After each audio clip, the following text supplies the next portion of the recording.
Today we are looking at fractions of fractions. Now we've tackled this concept before a few times, so you might find that this is a little bit of a review. So looking at our first problem, we have 4/7 times 5/8. The awesome part about multiplying fractions is you multiply straight across. So 4 times 5, it's basically how fast can you write your math facts. Now with this one, you could go in and you could start to look at simplifying.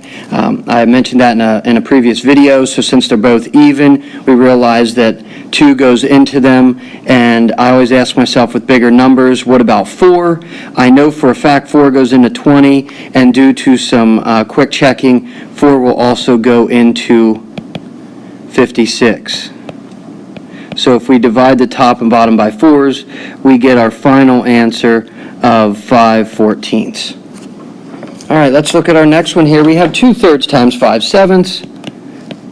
Again, it's really how fast can you write your math facts. Can I simplify 10 over 21? No, I cannot. Moving on to the next one. Now we have 3/5 times 7/9. Again, straight across, straight across. We have 21 over 45. You might not see it right away, but there is a little way to simplify in here, and that would be dividing the top and bottom by 3s. 21 is kind of obvious. That 45, it's a little bit tricky. It's kind of hiding in there, and that becomes 7/15. And our final question on this slide will be 1 times 3 is 3, and 4 times 4 is 16. Double check. Can we simplify? No, we cannot. Let's take a look at our next page. We are going to show the same idea of multiplying, except we are going to do it by drawing it out. What would a visual look like? Now, for some, this might be easier than multiplying, and for others, this might be the tricky part of this question. So, quick review of, we discussed a couple times, now means multiply. So I can change of to times. We know that we are able to multiply straight across. So by using just multiplication, I know my answer is going to be 1/6. So now I have the job of showing that. How do I show that that is true? Okay, so what I'm going to do is I'm going to take yellow, and I am going to take my box below, and I'm going to split it in half. So this down here, I'm going to label my lines. This is 0 halves, this is 1 half, this is 2 halves.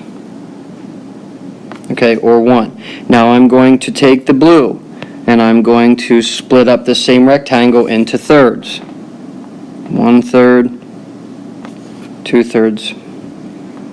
So again, if we kind of label it like it's a number line, here's 1/3, 2/3, and the whole entire thing would be 3/3, which we know is 1, and I can mention that down here.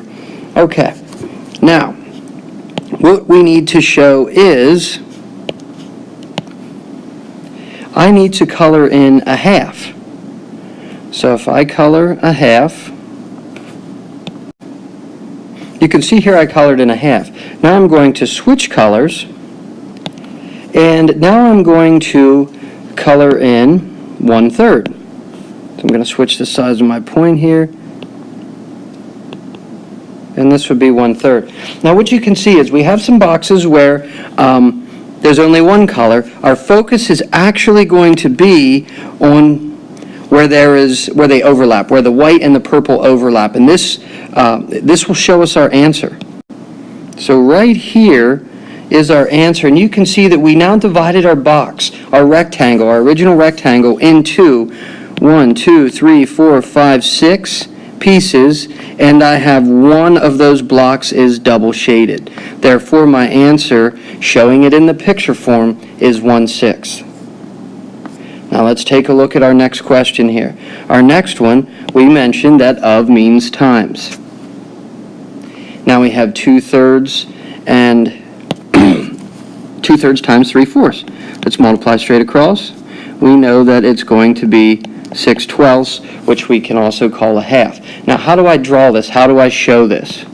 2/3 I'm going to show in green, so I'm cutting it down. There would be 1/3. 2/3. So I'll label it down here just as a reminder. Here would be 0/3. This line would be 1/3. This section would be 2/3. and 3/3, which equals 1. I need to color in 2/3 of that, and I'll come back to that. And now I have 3/4, and I'm going to show 3/4 with blue. Cut it in half, cut those in half.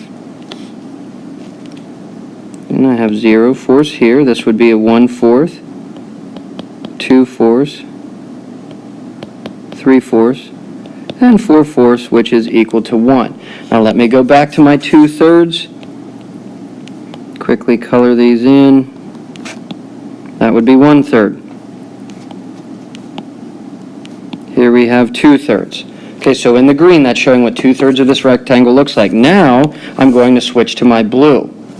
All right, and I'm just going to use a big fat dot for this, and this would be 1/4, 2/4, 3/4.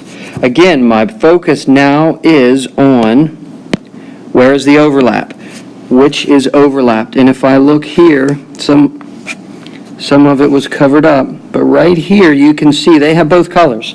I'm not worried about the ones that are just green or just blue, and I count them up. It looks like I have 12 total blocks, and 6 of them have both colors. Therefore, that is how I show that 2/3 of 3/4 equals 6/12, and then we know that we can also call that a half.